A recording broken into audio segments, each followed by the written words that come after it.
Apprehend God in all things, for God is in all things.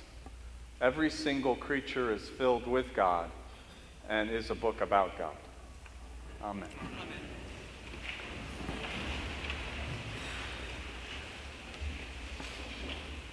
Tracy, thank you. That was really beautiful. I really appreciate that. That's really, really pretty.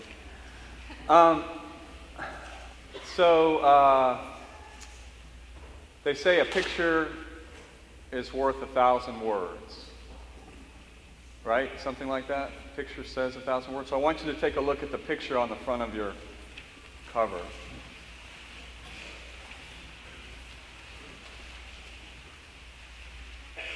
And before, you might know the story of this, you might not, but before I even talk about the story of this, what does this picture say to you? What words come to you? Okay, it was rhetorical, but I appreciate the... No, I'm just kidding.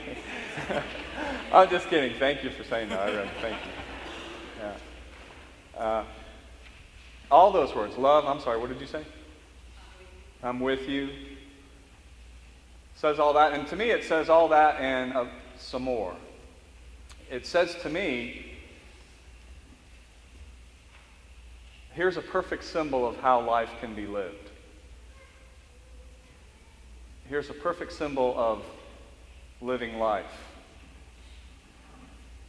It says to me, tornadoes, life will bring them.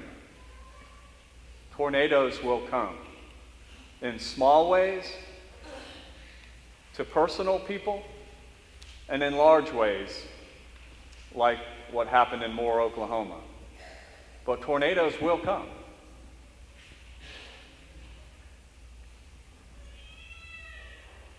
The thing about it is, though they come, this picture reminds me that life is lived at its best when we live it together.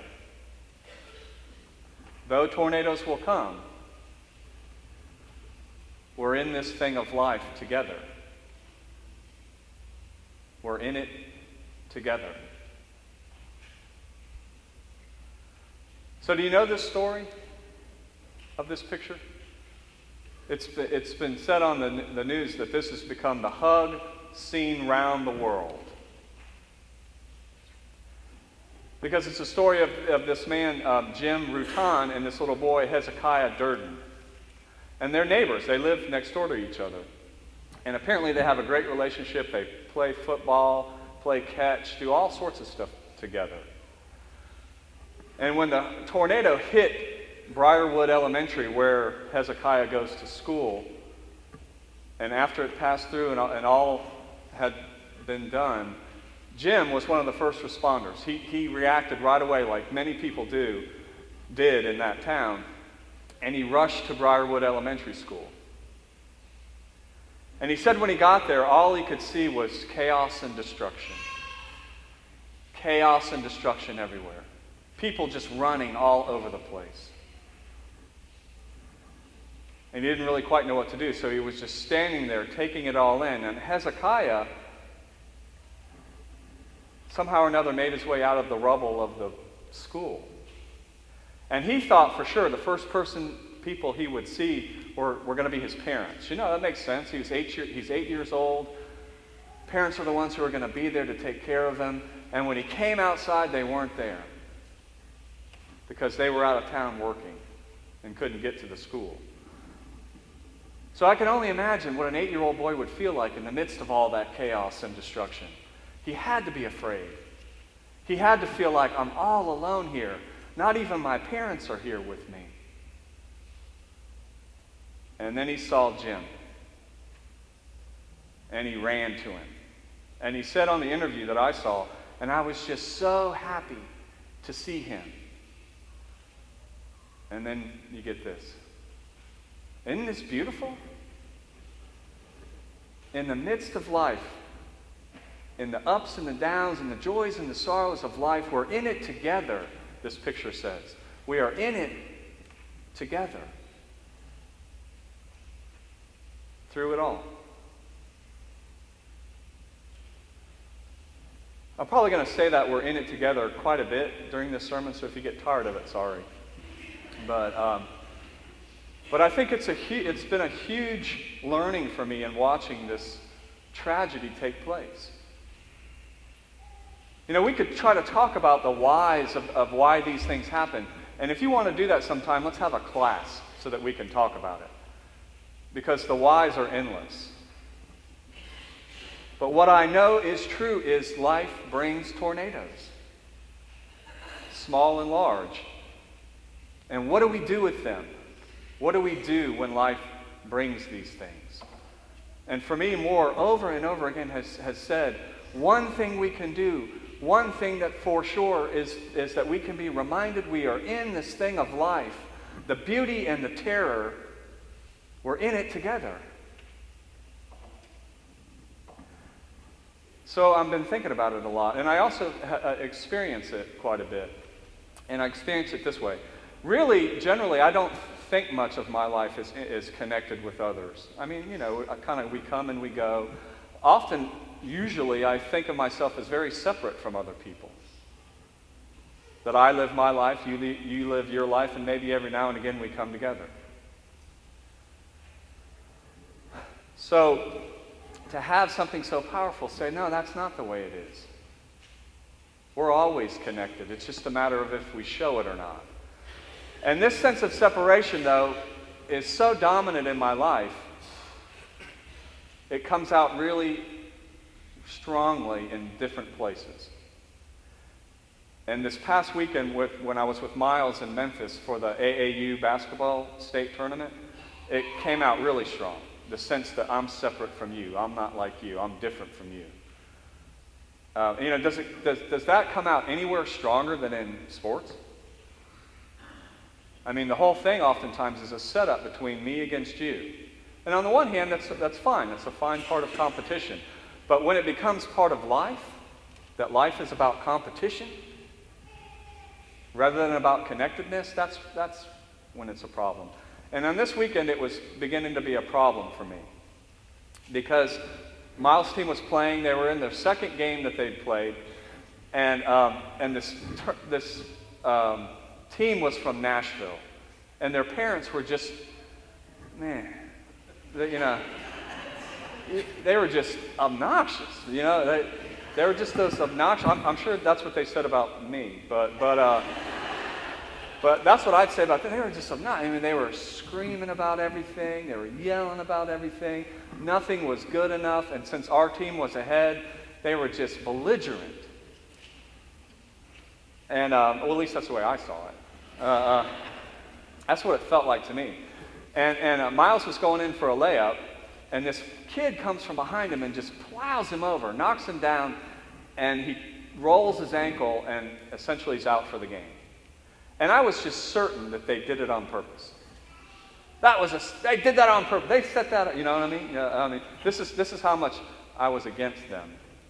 And you know how when the player gets hurt and they walk off the side and everybody claps? Well, they didn't even clap. So I had proof. There it was. These guys are bad people. And I'm nothing like them. And that's what it felt like. Once again, this strong sense of separation and difference. So the game's over, and I'm going to get Miles some more ice for his ankle. And one of the parents is standing up at the concession stand where I'm going to get the ice. And I'm thinking, man, I don't want to talk to you. You better not say one word to me. And I could tell he was looking at me like, I want to talk to you. And I was like, God. So you know what I'm talking about. So I'm walking up and I'm trying not to not make eye contact, no eye contact, you know. And he says to me, "So is your son okay?" And I said, "No."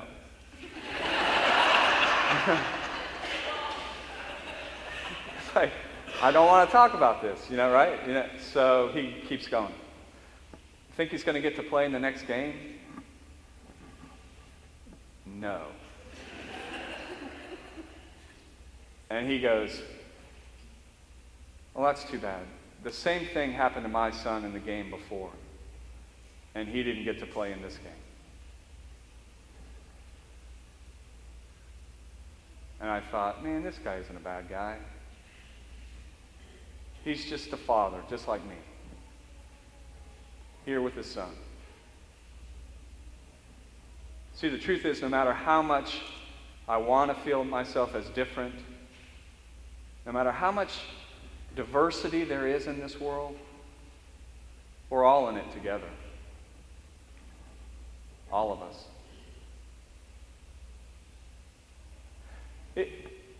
For me, anyway, I think this is the reason why we celebrate Memorial Day.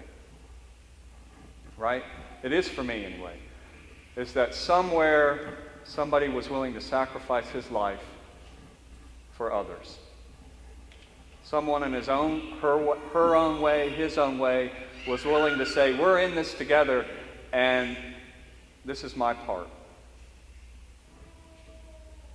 See, because the truth is, war is about as big a tornado as you can get. War is a horror. An absolute positive horror. And it's really the opposite of what I'm talking about. It's the ultimate in breakdown. It's the ultimate in seeing ourselves as different one from another. But in the midst of that tornado, there are people who've been called in and who've been willing to say, I'll sacrifice for you, for something else, for someone else. You know, and the thing is there are people who have impacted my life that I never met, simply because they were willing to go to Normandy, or to Korea, or to Vietnam, or because they're willing to walk the streets of Kandahar right now. And I've never met them. And yet they impact my life. See, because the truth of life is, yes, we are all in this together. And also, life is completely and utterly interconnected. So much so that somebody I never met has had an impact on me. Did you ever see the movie Saving Private Ryan? You know, in the last scene, when the older James Ryan is walking through Arlington Cemetery, and he walks to the grave of the guy, Captain Miller, the guy who led the unit that came in and saved James Ryan, and got him out of the war. Well, Captain Miller ended up dying in that rescue. And so it seems like every year James Ryan would go to his grave just to say thank you.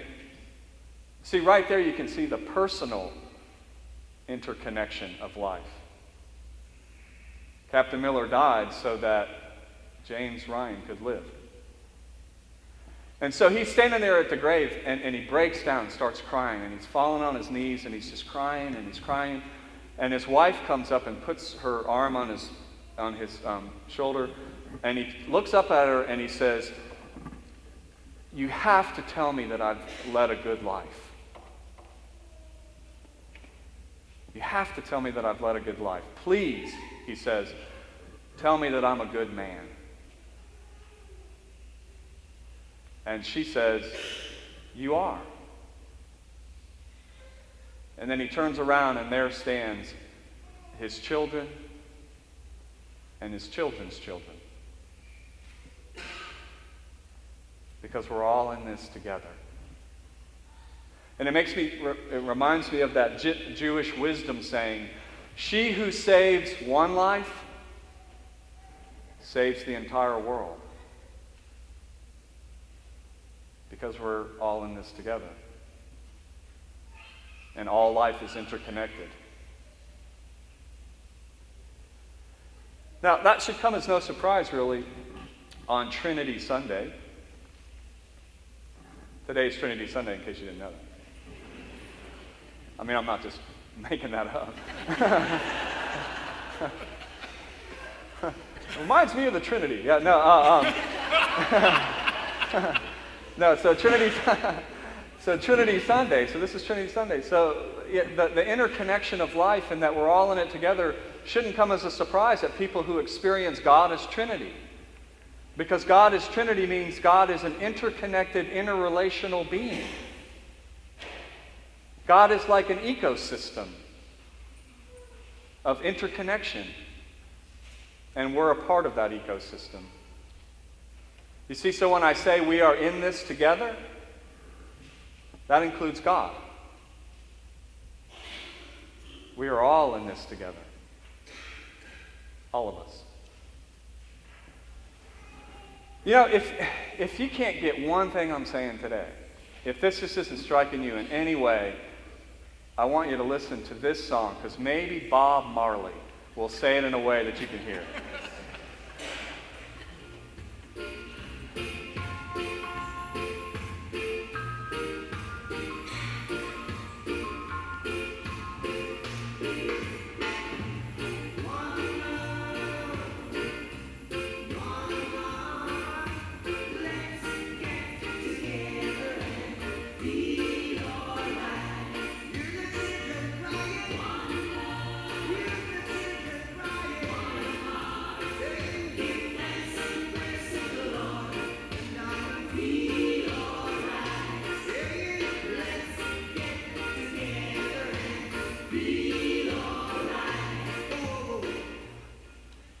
We're all in this together. Amen.